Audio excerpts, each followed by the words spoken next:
Hey, I'm Victor Lucas. This is my buddy Johnny Millennium. You are watching Film Fury, and we're going to review The Dark Tower. But first, we've got to give a shout out and a big thank you to the VFS School of Film. All right, we are going to review The Dark Tower. This is the new movie that stars Idris Elba and Matthew McConaughey. All right. It's based on the Stephen King, not just one novel. It's based on a whole slew of novels. 7 novels or something like that. Series. And it's another big summer movie. We're in August, though, which usually means that these are some of the, usually the riskier bets from the studios, the not sure things by the time we get to August. What'd you think of this one? It's really unusual. I went into this movie thinking I was going to absolutely hate it. Yes. The initial buzz was this movie was going to stink. There was no buzz. The studio hid it. There was no, there were no reviews. There were no, nothing leaking early saying how great it was, which is, honestly, like, look at how early people were seeing Spider-Man and, some of the Guardians of the Galaxy 2, like some of the earlier stuff this summer. We were getting a look at some of the stuff way early. So the buzz was not really, it was non-existent, but what the buzz I was hearing was not good. And then I sat down and watched this movie. One thing I will say, it's an hour and a half. Yeah. And we appreciate that. We're in the theater 3 movies a week, and we have to sit there for like sometimes 3 hours. This is like an 80s movie. It sure flew by, didn't it? It sure flew by, and that's what I want to say. It's like an 80s movie. We have not read the novels. Yeah. I didn't mind this movie. It's not going to win any awards, as I usually say. Yeah. It's not bad. It's not great. What did you think? I'm fully on board with that. It's not bad. It's not great. And it definitely evokes 80s movies like Highlander, a little bit of Terminator in there. It's not that good. It's not a classic, right? It's not. This isn't an 80s movie that was actually made in the 80s. This is sort of just alluding to that an homage in a way. Yeah, and from what I understand, I haven't read the book series either. Our buddy Blake has read everything, and he is a huge fan of this franchise, so I'm dying to have a conversation with him about this movie. But I didn't hate it either. I was kind of entertained, and I think one of the cool things about the flick, because it is only 90 minutes, is that it's expedient and efficient, and we're like cutting from scene to scene. It's like somebody sees that one of their shoes that they threw on the ground in one shot, and the next shot he's walking with both the shoes on. It's like nobody takes time. We ain't got time for that crap. No shots to lacing up things. Half an hour of doing that stuff, we get right to it. And Yes. I enjoyed this movie. In fact, what this movie did for me, it makes me want to read the novels. Yes, sure. And we're Stephen King fans. Yep. I've checked out a lot of his movies, and I'm really, realistically, I've seen more Stephen King movies than I've read the books. Yeah, I've read a few books. Yeah. Like the Dead Zone novel was awesome, and The movie I liked was the movie. great, was though. cool. And there's lots. I mean, what a gift to pop culture Stephen King is, right? And what I do know from talking with Blake about The Dark Tower is that it crosses many multiverses, and there's lots and lots of combining his books into this one kind of universe. Yeah, and lots of pop culture references.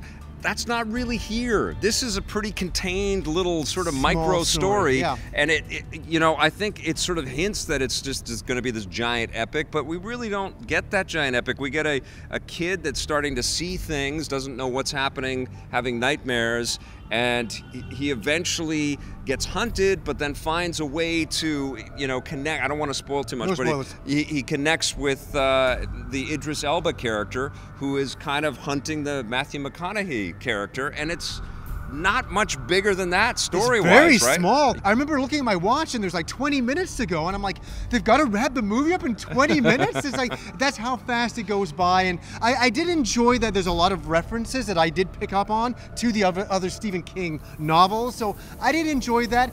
It's a little bit of fan service in there. It's nothing too heavy. No.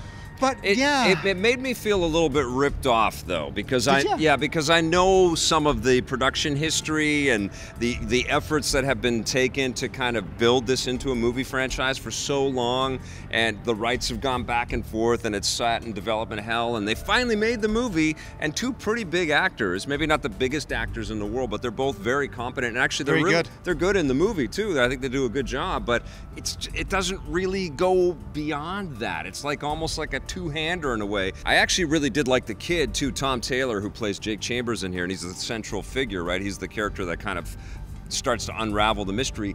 Great casting. This very good actor, right? Yeah, really pulled it off. And actually, a lot of the supporting characters and actors and stuff that we see sort of filter through this do a damn good job too. But it doesn't feel like it's enough of a movie. Yeah, I know. I felt like I saw a piece of a movie. Yes. And I was like, where's the rest of the other half? They're like, we'll just wrap this up. Here you go. You're out the theater. The lights are on. And we're like, oh, it's done. Okay, it's over now. Yeah, it's almost like everybody was too nervous to go the full mile. Like the studio. Yeah, the studio didn't give the guys the budget, and they just didn't really flesh out a whole thing. It's like, nope, that comes out. That's too expensive. No, we're not shooting that. No spoilers. There's some moments when we go to Earth at one point, and I wanted some more parts of that. Yes. That was really enjoyable. We were laughing in the theater. It was really funny. That reminded me of The Last Action Hero, if you could believe it. Remember when Arnold Schwarzenegger comes off the screen and comes into the real world? Yeah. There's moments of that, and it also evoked a little Highlander for me. Like it's just all weird for them. Yeah. But that's like there's that little bit of charm that's existing in this movie where it's like, man, they could have really gone for it.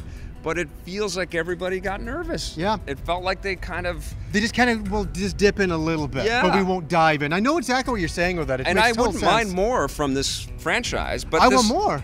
There absolutely no way will there be more. This is going to bomb like crazy. It's like the dark universe. Yeah. It's over. It's over, and it's not because it's a terrible picture. I think they did an all right job for what they set out to make here with this sort of mini version. We didn't read the novel, so we can't say in that regard if they pulled it off or not. Yeah. We just say from a movie-going experience, it was an okay movie. I mean, I think that this is one of those cool but forgettable movies. Maybe it will have some kind of a shelf life in sort of the cult category. What are you going to give The Dark Tower? I'm just going to give it a 7 out of 10. I think that's a nice little number. I'm at a 6.5. I did want more. I didn't hate this movie, but it should have been more.